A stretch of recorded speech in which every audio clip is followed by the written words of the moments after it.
ये ये please mic off कर दें। ये किन का माइक ऑन है? ये सिद्रा, आपका अभी भी माइक ऑन है और बिल्कुल कट कट की आवाज आ रही है। फातिमा का भी। Please turn off your mic. Sidra, आपको नहीं सुनाई दे रहा? आपका माइक ऑन है अभी भी। सिद्रा, अब किया आपने। अच्छा, अब हम जो है वो बात कर रहे। अभी भी है? ये क्या चीज है? आप लोग रिकॉर्डिंग सुनेंगे ना तो आपको पता चलेगा। सिद्रा का ही माइक है। Sidra, roll number 29, turn off your mic.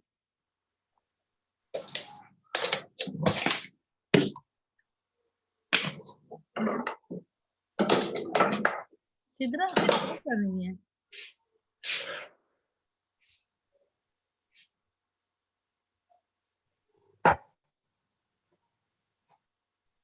Sidra, are you listening? या ऑन करके साइड पे बैठ गई हैं? इससे आप अंदाजा लगाएं कि सिद्रा यानी कि लेक्चर सुन ही नहीं रही है, वरना वो मेरी बात का जवाब देगी।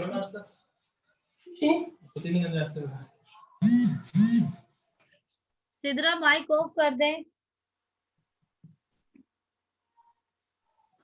मैम आप म्यूट ऑल कर दें। म्यूट ऑल कर दूं? चलो मैं कर देती हूँ। लेकिन ये है कि सिद्रा को मैं सुनना चाह रही थी कि पता चलता है कि जाग भी रही है कि एक साइड पे हो गई है ऑन करके। अच्छा, एनीवे, ये जो वेक्टर पोटेंशियल होते हैं mu naught over 4 pi into ये करंट डेंसिटी होती है या करंट की वैल्यू होती है। ये वॉल्यूम चार्ज डेंसिटी जो है उसकी टर्म में ये एक्सप्रेशन लिखा हुआ है 5.63। ये जो वेक्टर पोटेंशियल है ये आप यहाँ से देख सकती हैं।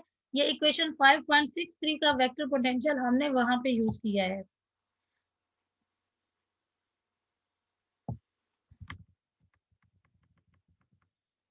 और हम बात कर रहे हैं इसकी म्यूचुअल इंडक्टेंस की।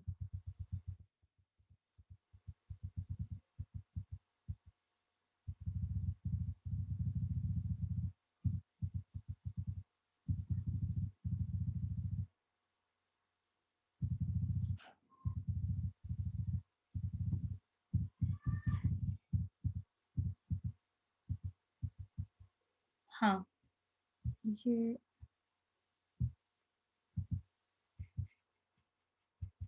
ये मैं इसकी बात कर रही थी।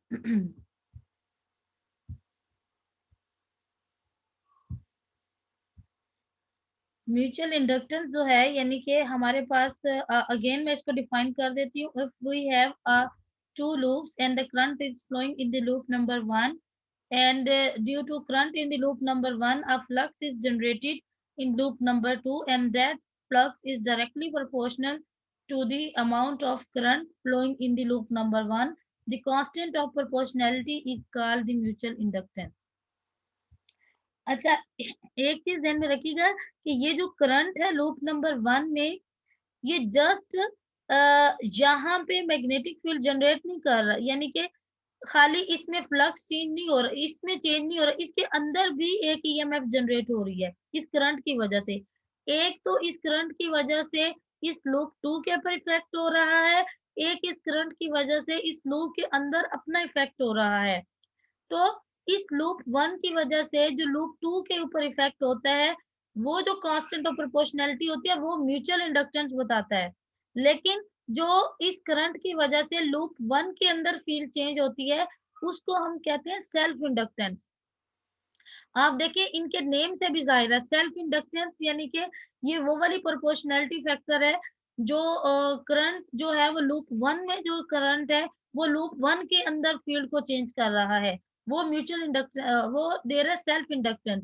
म्यूचुअल इंडक्टेंस जो है ये वो वाला प्रोपोर्शनैलिटी फैक्टर है जो करंट लूप 1 की वजह से लूप 2 के अंदर जो है वो फ्लक्स को चेंज कर रहा है। तो दोनों के नेम से भी जाहिर है, म्यूचुअल में वो शेयरिंग वाली बात आती है और सेल्फ के अंदर वो लूप 1 के अंदर की ही बात करता है। तो ये दोनों बातें मैं बताने लगी हूँ। म्यूचुअल इंडक्टेंस की आपने ये डेफिनेशन कर ली, जो मैंने स्टेटमेंट बताई है उसको लिख लीजिएगा और आपने मैथमेटिकल एक्सप्रेशन म्यूचुअल इंडक्टेंस का लिख देना है। और उसके बाद ये लिखना है कि जो म्यूचुअल इंडक्टेंस है ये एक ज्योमेट्रिकल क्वांटिटी है, यानी कि ये डिपेंड करती है only on the size, shapes and relative position of the two loops.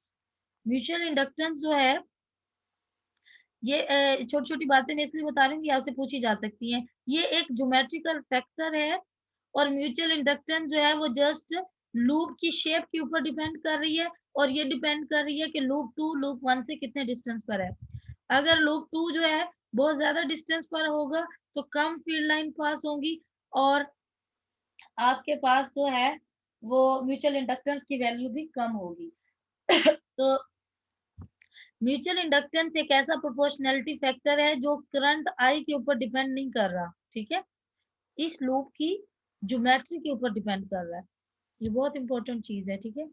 अच्छा, और म्यूचुअल इंडक्टेंस जो है वो ये नहीं देख रहा है कि लूप 1 का करंट है और लूप 2 के ऊपर जा रहा है या लूप 2 का करंट लूप 1 में आ रहा है। कोई भी सिनेरियो हो ये इसके ऊपर डिपेंड नहीं करता, यानी आप I1 की वजह से लूप 2 की बात कर लें या I2 की वजह से लूप 1 की बात कर लें तो म्यूचुअल इंडक्टेंस जो होगी वो सेम होगी। तो म्यूचुअल इंडक्टेंस की क्या क्या प्रॉपर्टीज हैं, ये दो इंपॉर्टेंट प्रॉपर्टीज हैं म्यूचुअल इंडक्टेंस की। एक नंबर 1 ये प्रॉपर्टी है और नंबर 2 ये है कि if we switch the roles of the loop 1 and 2, हमारे पास जो लूप 1 है वो I1 जनरेट कर रहा है and due to I1 flux change in loop number 2। लेकिन अगर आप ये रूल उल्ट कर दें, current I2 pass through loop number 2 and due to that current if flux change in the loop number 1 then the expression for the mutual inductance will not change, mutual inductance will remain the same, M12 is equal to M21। तो ये important properties हैं mutual inductance की। अच्छा, अब हम वापस आते हैं, म्यूचुअल इंडक्टेंस की डेफिनेशन हमने देख ली है और उसके बाद हम इसका मैथमेटिकली M21 का फार्मूला निकालना चाह रहे हैं। हमें पता है कि फ्लक्स जो होता है हमने एक वेक्टर पोटेंशियल के साथ लिया है A डॉट DI2, यानी एरिया जो है वो करंट सेकंड की बात हो रही है, ठीक है। फाई 2 जो है उसकी ये वैल्यू आएगी, तो जो A1 था ये वाली जो इक्वेशन है A1 उसने 5.63 से लेकर यहाँ पे डायरेक्ट डाल दिया। तो ये म्यू नॉट आई ओवर 4 पाई, ये DI1 ओवर D2 इंटू क्या आ जाएगा R, और ये जो फाई 2 ओवर I1 है ये M21 है, फाई 2 ओवर I1। अगर आपने M21 का फार्मूला निकालना हो तो M21 का फार्मूला है फाई 2 ओवर I1।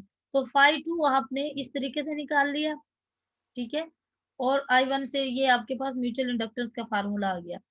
और ये देखें ये फार्मूला हमें क्या बता रहा है, DI1 DI2 पे डिपेंड कर रही है लेकिन करंट के ऊपर म्यूचुअल इंडक्टेंस नहीं डिपेंड कर रही, ये सारे के सारे कांस्टेंट है।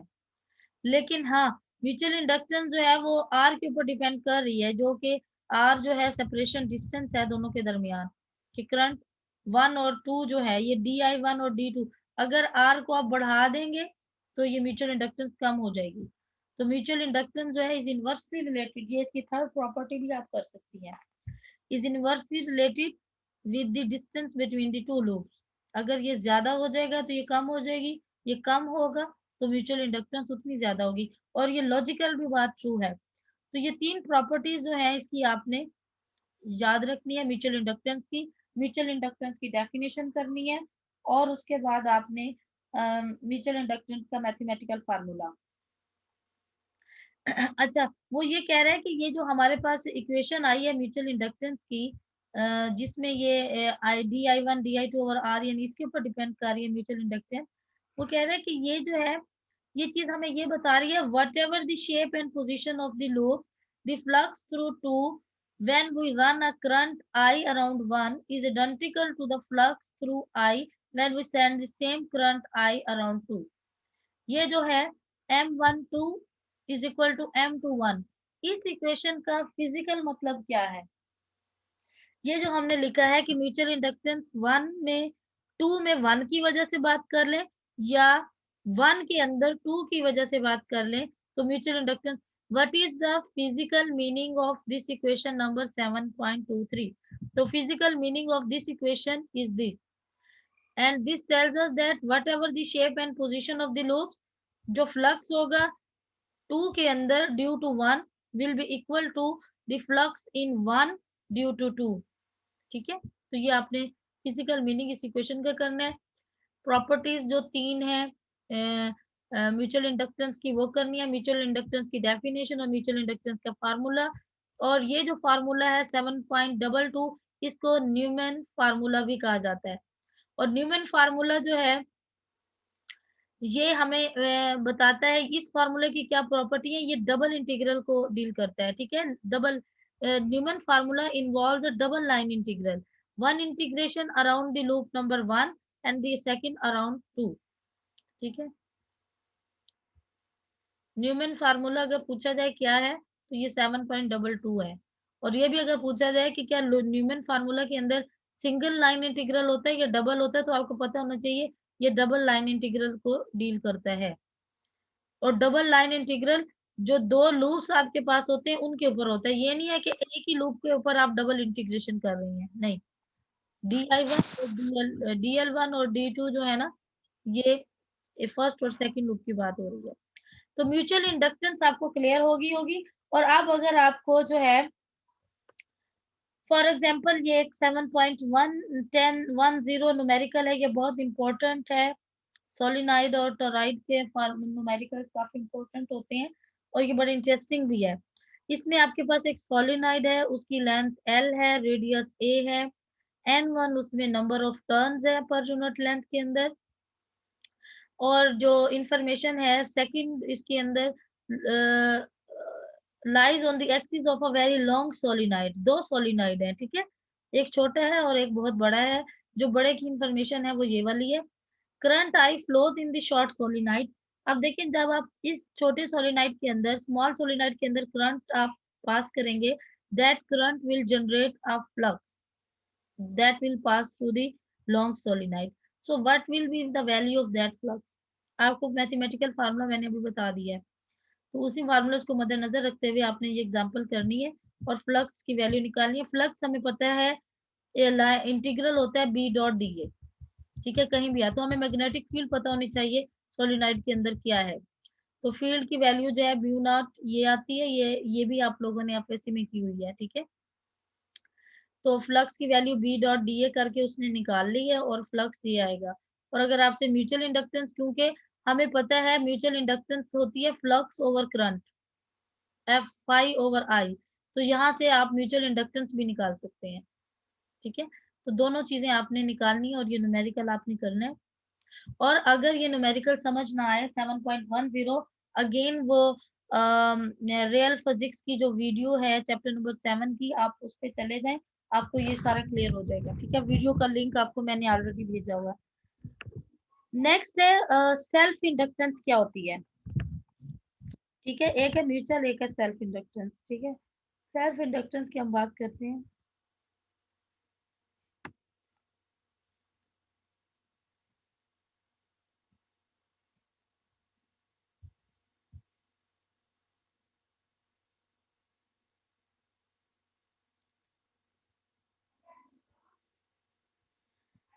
अच्छा, सेल्फ इंडक्टेंस होती है हमारे पास डेफिनेशन, यानी कि आपके पास जो है करंट I1 है, लूप नंबर, इसमें सेकंड लूप नहीं होगा। ठीक है, जब म्यूचुअल इंडक्टेंस की बात होगी तो एक सेकंड लूप होगा इसमें। हम यानी कि ये जो करंट इस लूप के अंदर है, इस करंट की वजह से एक इसके अंदर भी ईएमएफ जनरेट होगी। एक तो वो है जो ये सेकंड में इंड्यूस करवाता है, एक ये है कि इसके अंदर भी चेंज होगा, क्योंकि फील्ड जो है इसके अंदर भी जो है वो, जैसे चार्ज पार्टिकल जो है कहीं पड़े हो तो चार्ज पार्टिकल की जो इंटरनल मोशन होती है वो भी उसमें जो है वो करंट जो है वो यानी थोड़ा बहुत उसकी वजह से भी होता है। जैसे बैटरी होती है ना, बैटरी के अंदर इंटरनल भी सोर्स होता है जो उसकी वजह बनता है। तो इसके अंदर जो है लूप 1 के अंदर ही जो करंट आई की वजह से फील्ड इंड्यूस होती है वो हमें देती है इंडक्टेंस, सेल्फ इंडक्टेंस, ठीक है। So now that you vary the current in loop number 1, the flux through loop number 2 will vary. और ये तो खैर उसकी बात है ना कि, और फ्राइडेज लॉ हमें बताता है कि जो इंड्यूस ईएमएफ सेकंड में प्रोड्यूस हुई है E2 is equal to minus D phi over phi 2 over D T, ठीक है। और ये इसके बराबर है, ये तो उसकी कहानी है ना म्यूचुअल इंडक्टेंस की। अब वो ये कह रहा है व्हाट इज,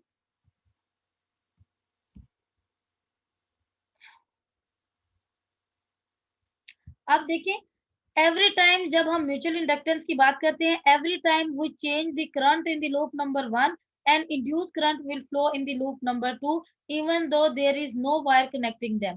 अगर आपके पास दो लूप्स हैं, आपने उनको वायर से कनेक्ट नहीं किया, लेकिन एक के अंदर करंट आपने चेंज किया है, तो उसकी वजह से सेकंड उसमें करंट इंड्यूस होगा और म्यूचुअल इंडक्टेंस का वहां कॉन्सेप्ट होता है। लेकिन अगर ऐसा ना हो, a changing current not only induce an EMF in nearby loops। अस्सलाम वालेकुम इकरा, मैं आपसे करती हूँ बात, मैं क्लास ले रही हूँ, ठीक है, 5-7 मिनट में, just wait for 5 minute, lecture ले रही हूँ, ठीक है। देखिए आप अगर ऐसी सिचुएशन हो, अ changing current not only induce N EMF in any near by loop, it also induce an EMF in the source loop itself, then the field is proportional to the current। तो जो flux होगा वो proportional होगा current के, और proportionality constant constant जो है इसको हम कहेंगे सेल्फ इंडक्टेंस। तो सेल्फ इंडक्टेंस की डेफिनेशन ये है कि whenever we change current in a loop and that current not induce an EMF in any nearby loop, but it induce an EMF in the source loop itself। Is it clear? यानी कि current I1 के अंदर जो हम change कर रहे हैं, उसकी वजह से आई लूप 1 के अंदर ही जो फील्ड जनरेट हो रही है, वो डिपेंड कर रही है कि कितना I1 के अंदर हम लूप 1 के अंदर जितना करंट हमारे पास ज्यादा होगा, फ्लक्स उतना ज्यादा चेंज होगा और कांस्टेंट ऑफ प्रोपोर्शनैलिटी उतना ज्यादा आएगा। और ये जो कांस्टेंट ऑफ प्रोपोर्शनैलिटी होता है, जब आप लूप 1 के अंदर फ्लक्स को चेंज कर रहे हैं ड्यू टू करंट आई, ये जो इंड्यूस्ड ईएमएफ है इसको हम कहते हैं self inductance. The constant of proportionality is called self inductance, और इसको हम एल से रिप्रेजेंट करते हैं और इसका फार्मूला है फाई ओवर आई। और again just like the mutual inductance, the self inductance also depends on the geometry and shape of the load, ठीक है। और जो इंड्यूस ईएमएफ है उसको हम इस तरह से भी रिप्रेजेंट कर सकते हैं minus L D I over D T, क्योंकि करंट जो चेंज हुआ है लूप नंबर 1 में, उसकी वजह से ये फील्ड इंड्यूस हुई है। और नेगेटिव साइन बाय कन्वेंशन आया क्योंकि हमने उसी के अंदर ही जो है इंडक्शन करवाई है, इसलिए यहाँ पे नेगेटिव साइन आएगा।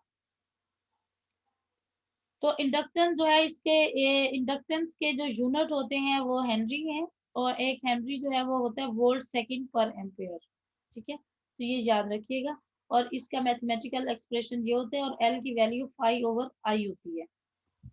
अब आपके पास कोई भी न्यूमेरिकल हो जहां आपके म्यूचुअल इंडक्टेंस भी आपसे पूछी जा सकती है, सेल्फ इंडक्टेंस भी पूछी जा सकती है, और आपके पास जो है वो लूप 1 और लूप 2 दोनों बना के भी दिए जा सकते हैं, लेकिन आपने ये चीज ध्यान में रखनी है कि जब सेल्फ इंडक्टेंस निकालना है तो इंफॉर्मेशन सिर्फ लूप 1 की यूज करनी है, ठीक है। अब ये है find the self inductance of a toroidal coil with a rectangular cross section which carries a total number of N turn. Self inductance self आपने निकालनी है, टोरॉइड का केस है। जब टोरॉइड का केस होता है तो मैग्नेटिक फील्ड ये होती है, और ये टोरॉइड और सोलिनॉइड के जो केस है, आप चैप्टर नंबर 5 में भी थोड़ा सा आइडिया वहां से भी ले सकती हैं, ठीक है। फ्लक्स होता है बी डॉट डी ए, तो आप यहाँ से ही इसको सॉल्व कर ले, तो आपके पास जो है इंडक्टेंस की ये वैल्यू आ जाएगी। अच्छा।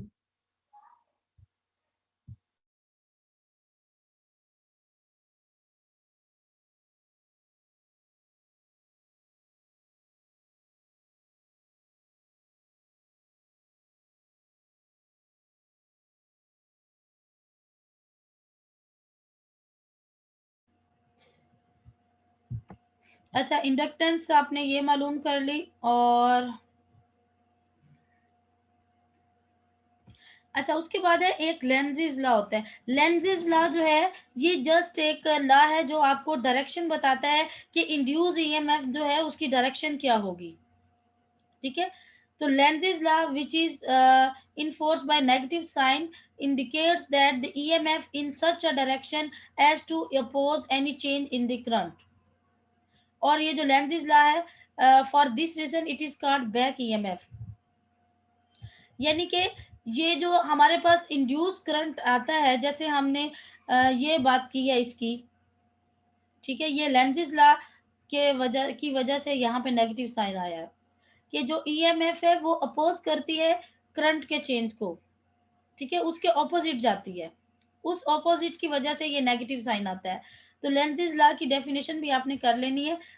The flow of the current in a circle will be in such a direction as it oppose any change in the current. ठीक है, जितना ज़्यादा करंट में चेंज करेंगे उतना ज़्यादा ईएमएफ जो है वो इंड्यूस होगी और उसके साथ नेगेटिव साइन आएगा। और ये जो नेगेटिव साइन के साथ फार्मूला बनता है इसको बैक ईएमएफ भी कहते हैं। अच्छा, और ये बैक ईएमएफ जो है ये हमेशा होती है। ठीक है, क्योंकि ये उसके इंटरनल सोर्स की वजह से, उसके अंदर लूप 1 के अंदर जो चेंज कर रहे हैं उसकी वजह से है।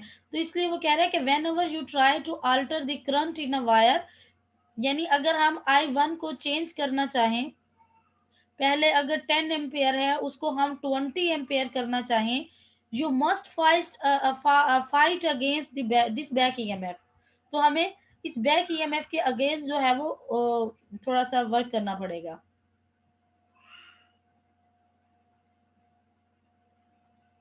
ठीक है, तो वो कह रहा है कि inductance plays somewhat the same role in electrical circuit that mass plays in mechanical system. The greater L is the harder it is change to the current. यानी इंडक्टेंस जो है, अगर आप किसी कॉइल की इंडक्टेंस ज्यादा करेंगे तो उसकी वजह से क्या होगा, इंडक्टेंस होती है यानी कि आपको जो है वो करंट उसके अंदर इंडक्टेंस अगर ज़्यादा है तो हम जो है करंट आसानी से चेंज नहीं कर सकते। जैसे आपके पास बहुत बड़ा मैस हो, the harder it is to change the object velocity. वो कहते हैं जैसे आपके पास क्लासिकल सिस्टम या मैकेनिकल सिस्टम जो है उसके अंदर जो रोल एक मैस प्ले कर रहा है, इंडक्टेंस वही रोल जो है इलेक्ट्रिकल सर्किट के अंदर प्ले कर रहा है कि अगर इंडक्टेंस ज़्यादा है तो करंट आप आसानी से चेंज नहीं कर सकते। जैसे कि आपके पास बहुत बड़ा मैस है तो उसकी वेलोसिटी आप आसानी से चेंज नहीं कर सकते। ठीक है ना। एनीवे आपने ये लेंजिस लॉ की डेफिनेशन करनी है और बैक ईएमएफ, और बैक ईएमएफ का मैथमेटिकल फार्मूला ये वाला, सॉरी ये induced EMF is equal to minus D I over D T, self inductance और म्यूचुअल इंडक्टेंस के फार्मूलाज, और ये जो न्यूमेरिकल प्रॉब्लम है ये दोनों आपने करने हैं। और 7.12 चलें, ये आप छोड़ दें, वैसे तो ये भी अच्छा है लेकिन चलें 7.12 छोड़ दें, बाकी आपने ये करना है। एक ये भी कर लीजिएगा 7.22, find the self inductance per unit length of a long solenoid of radius r carrying n turns per unit length। वो जो सोलिनॉइड का केस था ना जिसमें हमने म्यूचुअल इंडक्टेंस निकाली थी, उसी की ही, यानी कि ये सेल्फ इंडक्टेंस की बात कर रहा है। तो ये आप कर लीजिएगा 7.22 न्यूमेरिकल, और आपने पिछले भी न्यूमेरिकल्स करने हैं। ठीक है, उसके बाद हम बात करेंगे energy in a magnetic field. और ये जो एनर्जी है ये बहुत इंपॉर्टेंट होती है कि आप इलेक्ट्रोस्टैटिक और मैग्नेटोस्टैटिक दोनों केस में जो एनर्जी की वैल्यू आती है या वर्क डन की वैल्यू आती है वो ये कैसे आती है। ये वैसे तो मेरा दिल था कि ये आपको मैं एज एन असाइनमेंट दे दूं कि आप लोग ये मुझे असाइनमेंट जो है सबमिट करवाएं, क्योंकि ये आपने एफएससी में भी पढ़ा होगा कि इलेक्ट्रोस्टैटिक के अंदर जो वर्क डन होता है उसकी वैल्यू ये कैसे आती है, एप्सिलॉन नॉट ओवर 2 इंटू ई का स्क्वायर डीटा। और मैग्नेटोस्टैटिक के अंदर जो वर्क डन होता है वो ये आता है, देख लीजिएगा अगर समझ आ जाए ठीक है, वरना मैं ये वर्क डन आपको कराऊंगी। वर्क डन कराने के बाद बस फिर हमने जो है ये मैक्सवेल इक्वेशंस के ऊपर आना है। और मैक्सवेल इक्वेशंस के ऊपर जब हम आप आएंगे तो मैं ये जो फिजिकल मीनिंग है इन सब इक्वेशंस के, ये मैं आपको बताऊंगी कि मैक्सवेल इक्वेशंस क्या होती हैं, और ये थोड़ी सी इसकी जो है कहानी है। और फिर उसके बाद मैक्स फेराडेस ने कैसे मैक्सवेल इक्वेशन को करेक्ट किया, ये चीज़ें थोड़ी सी कहानी की शक्ल में आती हैं।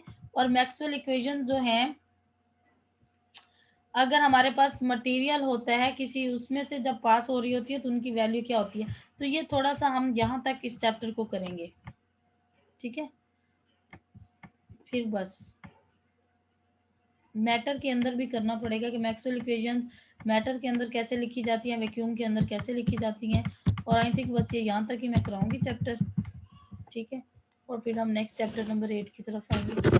तो आप लोगों ने आज का लेक्चर जो है सेल्फ इंडक्टेंस, म्यूचुअल और ये सारा जो है ना, ये अच्छे तरीके से करना है विद यूनिट और सब कुछ, ठीक है।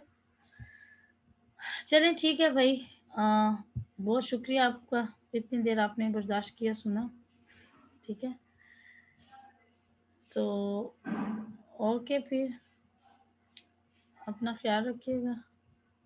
शगुफ्ता ने अब ज्वाइन किया, लेकिन शगुफ्ता क्या फ़ायदा, अब लेक्चर एंड हो चुका है, मैं लिंक शेयर कर दूंगी।